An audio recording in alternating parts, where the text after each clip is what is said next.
are back to another segment of Table Talk. I'm Lucas. I'm Logan. And I'm Thomas. And today we will be talking some baseball. Recently, the Yankees have been struggling. Logan? Mm-hmm. I believe it's I think it's 14 out of the last 18 we lost. We're starting to pick it up now, but we're having some scattered wins. We need to start a winning streak. But I feel like this losing is helping us in a way. It's the clubhouse isn't in the right place it's supposed to be, like chemistry-wise, and we really need to correct that. Obviously, we have injuries, but it's no excuse. Good teams, players step up. I'm really liking what Oswaldo Cabrera is doing to the team. He's bringing some spark. Besides that, I feel like after this Mets series, I feel like we're going to have an easier schedule, easier to pick up. Hopefully, we can take most of those games and get back on track to what we used to be. Yeah, this last game yesterday against the Blue Jays and tonight, obviously, it's about getting back on pace. And, I mean, this is a team that's won, up until today, 5 games in the month of August. And, you can't do that as a team that had the best record in baseball for quite a while this season. And, you need the hitters to start hitting again. Pitchers need to go back to what they were being before the All-Star break. And, those are the things that will get you back to where you were before. Yeah, there was a huge discombobulation with the team as a whole. I mean, you notice the one video of Rizzo just hitting the heck out of the Gatorade can, and comments from Aaron Judge about how players aren't looking out for each other. He said that. He didn't say that, but that's what he meant by that. He was working around it.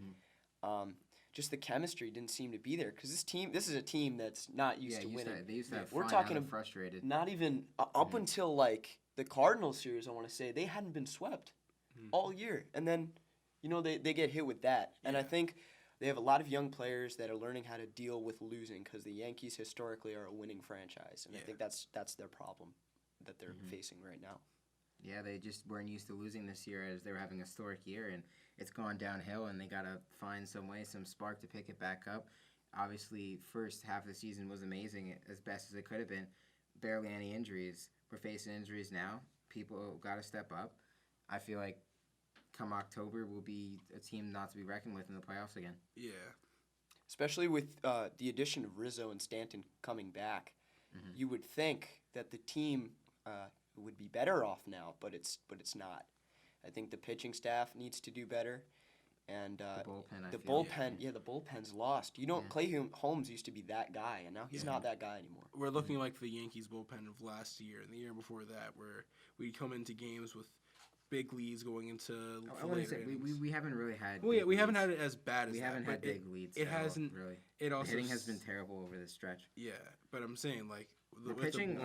Honestly, I'm not really mad with their pitching over the month of August. Yeah. We've been pitching. Cole's been putting up some good outings. He's been pitching some amazing innings. Nestor's been pitching amazing as of late. Domingo's pitching amazing. Efros just had an injury. He's on the. I don't think he's on the IL, but he's out. Clay Holmes, is he still on the IL? I'm pretty sure he is. I think he's phantom IL'd. And but I feel like once this team comes back healthy, if they do, we won't be reckoned with. Yeah, I completely agree.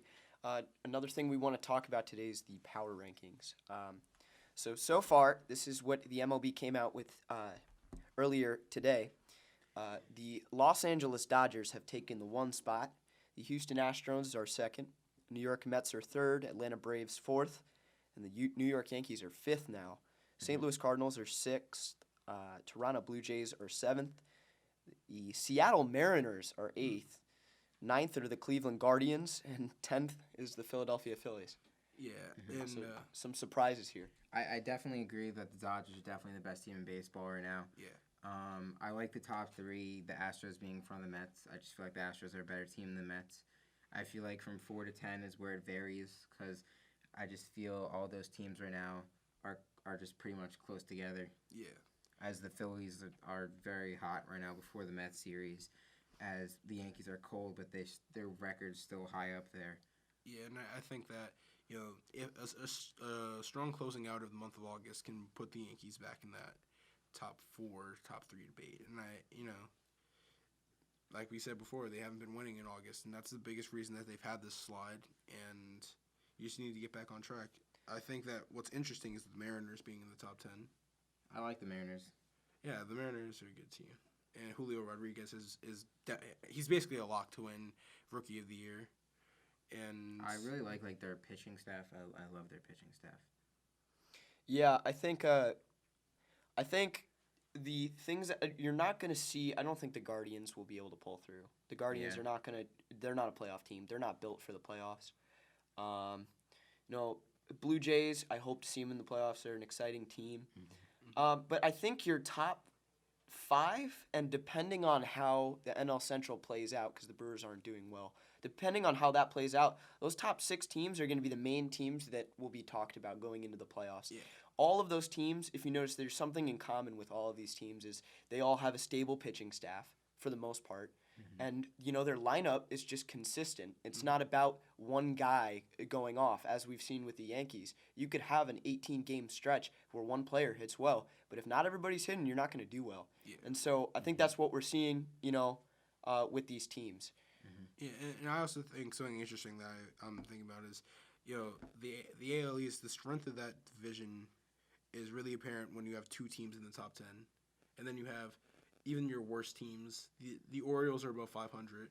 I mean, you could say the same for the NL East. They got 3 teams in the top 10. So yeah, well, both of those divisions. Those are the 2 best divisions of baseball, most competitive. Holy NL West. There's a lot of good divisions in baseball. Yeah. Speaking of teams that have consistently been hitting, I would like to talk about the GOAT almost reaching 700 home runs. We gotta talk about that. He's hot right now. He is hot right now. He's hot. He's playing very well. And I hope he gets what's it. He at right now? 6. He's at 93 or 92. 690. Oh yeah, he'll get it. You got about 40 to 45 games left in the season. Albert Pujols is approaching the 700 home run mark. He just passed Stan Musial in total bases, meaning he's the Cardinal with the most total bases all time. Him and Paul Goldschmidt are pretty much, they're the backbone behind that St. Louis offense right now. It's almost like now you could ask Albert to hit a home run anytime he wants, and he hits a home run. Yeah. So it's really good to see him in 2010 form. I'm still going to stand with my opinion that he's better than Mike Trout and is better than Mike Trout ever will be. Oh, God. It's just my opinion. Albert can stay healthy and produce numbers that barely anybody's ever seen before, that less than 10 players have ever produced, and Mike Trout can't. So that's, can you that's clarify that statement and not say that Albert Pujols is better than Mike Trout right now? No, not right now. Of course not. He's 42 years old. I would hope Albert's not better than Mike Trout right now. But in the long run, I don't think it's biased. I mean, you look at Trout's first 11 seasons compared to. Stop looking at me. You look at Trout's first 11. You look at Trout's first 11 seasons compared to Albert. Albert's just a better player. Only stolen bases. Obviously, Trout has more. He plays center field. He should. Albert wins Gold Glove. Albert wins Gold Gloves. Yes, but Albert I think hits home runs. Albert wins MVPs too. Let's say this though. I think winning a Gold Glove at first is way less impressive than winning a Gold Glove in center. Okay. And center field is a way more premium defensive position, right? But just the offensive alone, Pujols is much better. Trout has multiple his worst year was an MVP season. You know how great you have to be for your down year to be Trout's an MVP also not 42 years old, so okay, he hasn't had a chance to have a terrible season like Albert has. Right. Albert went to the Angels, and everything went downhill from there. I believe if Albert stayed with St. Louis and he had the fan support like he does this season, he would have done better. Okay.